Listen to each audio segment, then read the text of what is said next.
জবাবদিহি করতে হবে নাকি? এতক্ষণ ধরে কি এত প্রেমের কথা বলছিলে?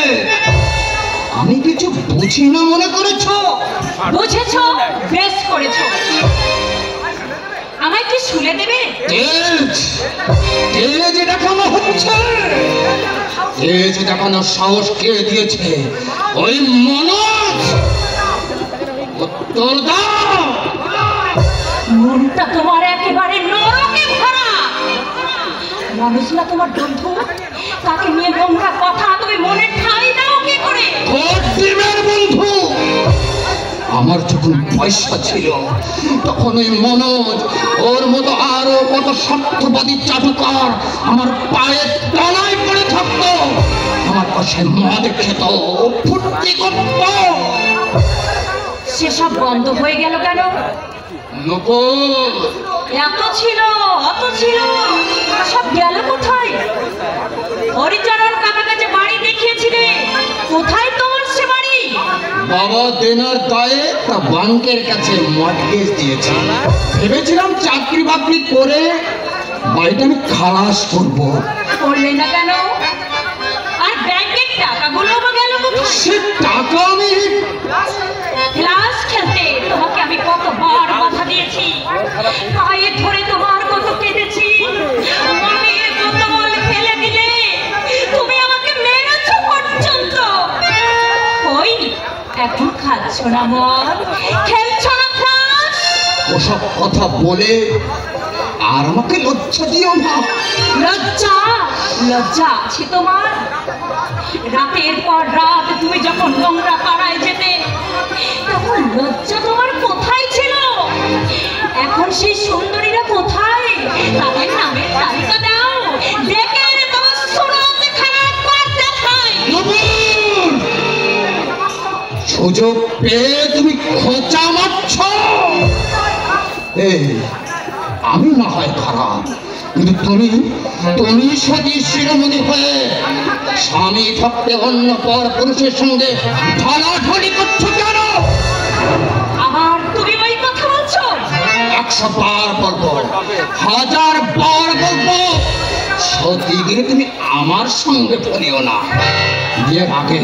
বিয়ের আগে ওই পলাশের সঙ্গে তুমি তো কম কীর্তি করে। তুমি শকুনের পলাশের মহত্ব তুমি বুঝবে না।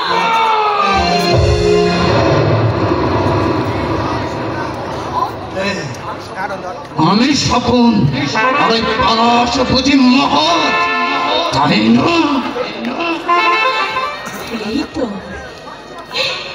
এই তো তোমার কাছে আজ আমার পাওনা এখনো অনেক বাকি আছে।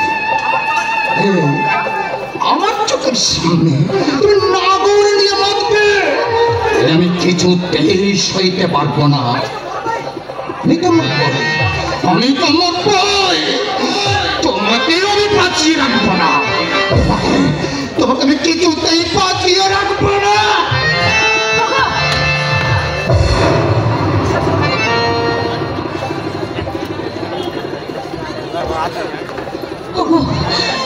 তুমি আমাকে বিশ্বাস করো, আমি ঈশ্বরকে সাক্ষী রেখে বলছি, প্রাণে থাকতে কোনোদিন আমি কোনো অবিশ্বাসের কাজ আমি করবো না গো।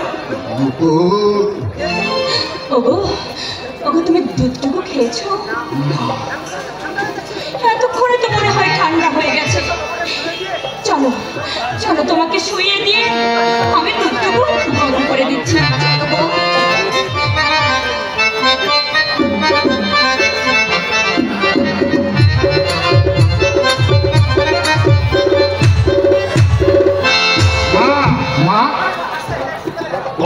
এতটা পথ তুমি একা একা রাস্তায় হেঁটে আসতে গেলে কেন? তাছাড়া কলকাতা শহর প্রচুর যানজট রয়েছে, যে কোনো মুহূর্তে একটা অঘটন ঘটে যেতে পারতো। শুনলাম তোর অসুখ, তাই তোকে দেখার জন্যে মনটা ছটফট করছিল। তাছাড়া কাজে পয়সাও ছিল না, তাই হাঁটতে হাঁটতেই চলে এলাম।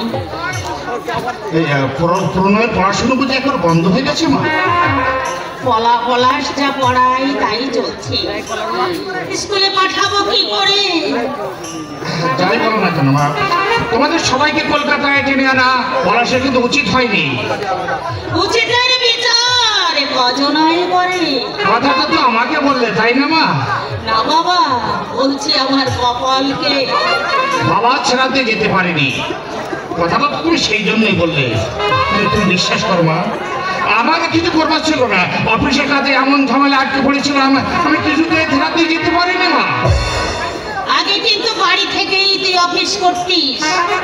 যাক সে কথা, তোর শরীর এখন কেমন আছে? সামান্য একটু সর্দি জ্বর, বড় ডাক্তার দেখেছি, ঠিক হয়ে গেছে। তোর অসুখ শুনে যা দুশ্চিন্তায় পড়েছিলাম, চারিদিকে যেমন রোগ ব্যাধি বাড়ছে, সবসময় একটু সাবধানে থাকিস। মা, পলাশ এখন কি করছে? তোমাদের চলছে কিভাবে?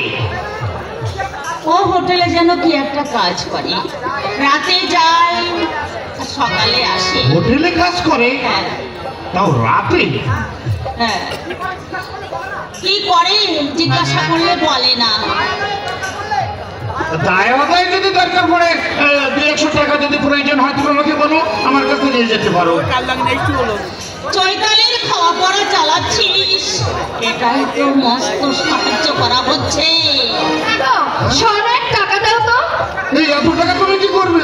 কাল সিনেমা দেখতে যে একটা রেডিওগ্রাফ পছন্দ করে এসেছে, বাইরের জিনিস।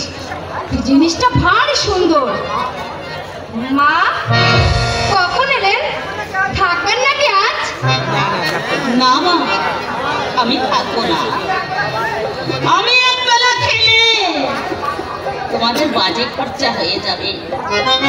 হঠাৎ কি মনে করে এলেন? শুনলাম পাঙ্গজের নাকি অসুখ, তাই একবার দেখতে এলাম। সর্দি জ্বর আবার অসুখ বলে নাকি? এর জন্য কষ্ট করে আসবার কি দরকার ছিল? তাছাড়া আমি যখন রয়েছি। আমি ভুলে গিয়েছিলাম মা, আমার চেয়ে পঙ্কজের বেশি আপনজন তুমি এখানে রয়েছে। পায়ে পা দিয়ে ঝগড়া করার অভ্যাসটা আপনার গেল না। অভ্যাসটা তোমার না মায়ের? মানে? মা এসেছে তার ছেলের কাছে, তাতে তোমার গায়ে জ্বালা ধরছে কেন? এসেছে তো টাকার জন্য হাত পাততে।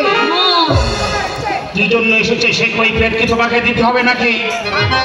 থাক থাক পঙ্কজ, আমাকে নিয়ে নিজেদের মধ্যে অশান্তি করিস রে বাবা।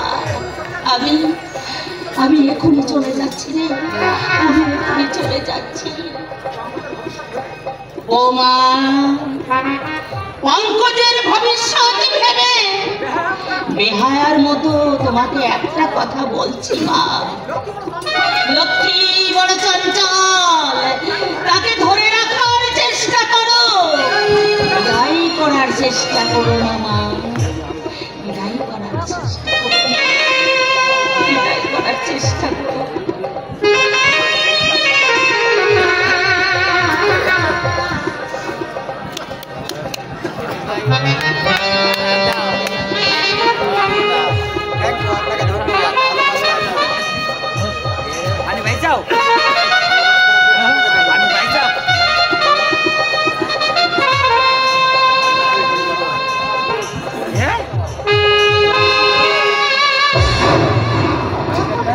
তুমি আমাকে অপমান করবে? মানটা আগে সংগ্রহ করো, তারপরে না অপমানটা বুঝবে। আচ্ছা, দেখা যাবে কে কত মানে। কুন্তলিকা, নারীর সহজাত গুণ বলি তোমার মধ্যে নেই। মাঝে মাঝে আমার মনে হয় এই কি আমি এই মোহিনী মায়ায় পড়ে আমি কি কোনো ভুল করে ফেলছি, আমি কি কোনো অন্যায় করে ফেলছি, কিন্তু কোনো ভুল তো আমি খুঁজে পাচ্ছি না, আমি কিছুই ভেবে পাচ্ছি না, কিছুই না।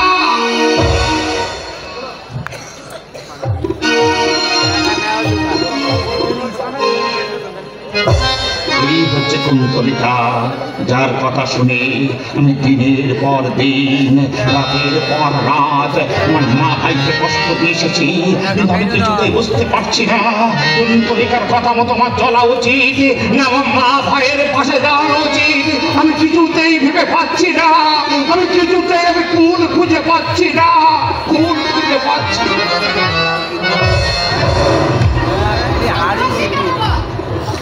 ভাঙলে কেন?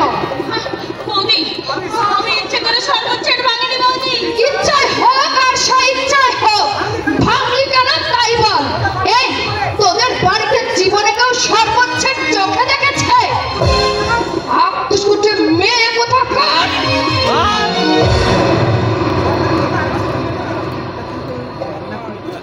বৌদি, এই পর্দাটি বললেন আরেক ছেড়ে কিনে দেবে বৌদি। তোর পর্দার রূপ দেখে দেবে, টাকা লাগে না?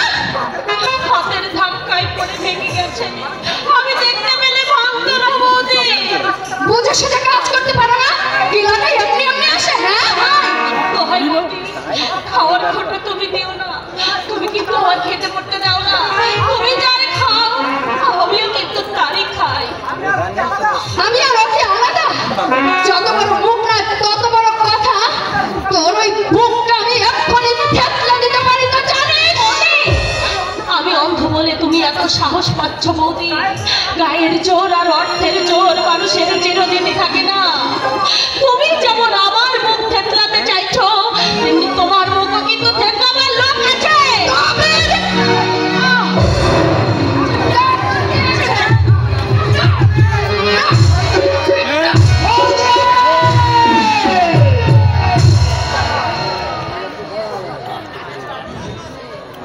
কত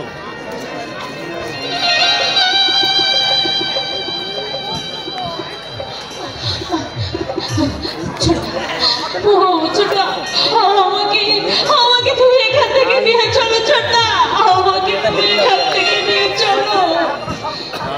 চৈতালির গায়ে হাত তোলার সাহস তুমি কোথায় পেলে? তোমাকে তার জবাব দেবো না। দাদার কাছে জবাব নেব।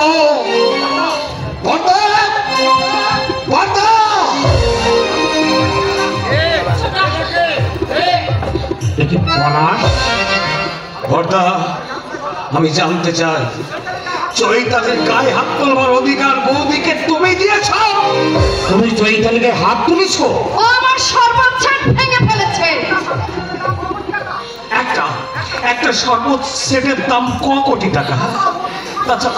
তাছাড়া দেখতে পায় না, অসাবধানতা হয়তো ভেঙে গেছে, তার জন্য তুমি ওইভাবে ওকে ফেলে লাথি মারবে? ওকে এই বাড়ির সাধারণ ঝিল চাকরানি বর্দা? চুপ করো ছোট্টা, তুমি চুপ করো।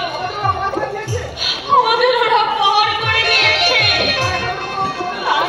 তাই আমাদের উপর ওঠে যার কোনো মায়া মমতা নেই। উত্তর দাও বর্দা। আমাদেরই অন্ধভোগ, এক মায়ের পেটে আমরা জন্মেছি। ভেবে দেখো তো, ওর মতো অভাগিনী এই পৃথিবীতে কি আর কেউ আছে? ওই বস্তিতে রাখা ঠিক নয় বলে আমি তোমার বাড়িতে ওকে রেখে গেছি। তাও কিন্তু আমি এমনি রাখিনি, ওর খাওয়া পড়া বাবদ আমি প্রতি মাসে তোমাকে টাকা দিয়েছি। পলাশ, বর্দা, এই চৈতালিকে আমি নিয়ে যাচ্ছি। আর কোনোদিন কোনো কারণে তোমাদের সামনে আমরা আসবো না। পলাশ, বলতে চেষ্টা করবো বর্দা বলে আমাদের কেউ আছে? পলাশ, আমি জানতাম যে বিয়ের পর মায়ের পেটের ভাই এমন পর হয়ে যা। পলাশ, চৈতালি, আয় চৈতালি। পলাশ, দাঁড়া পলাশ। চৈতালি এখানে থাকতে না বর্দা, অন্ধ মনের ভারী বোঝা বইতে তোমার কষ্ট হবে। পলাশ, আশীর্বাদ করো দাদা, আমি যে তোমার এই হতভাগিনী বোনটার বোঝা বইতে পারি। পলাশ, আমার এই হতভাগিনী বোনটার বোঝা বইতে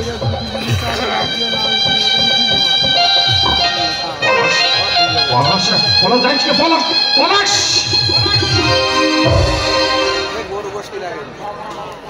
চৈতালির খাওয়া পড়া বাবদ তুমি মাসে মাসে টাকা নিতে, কথা আগে আমাকে বলনি কেন?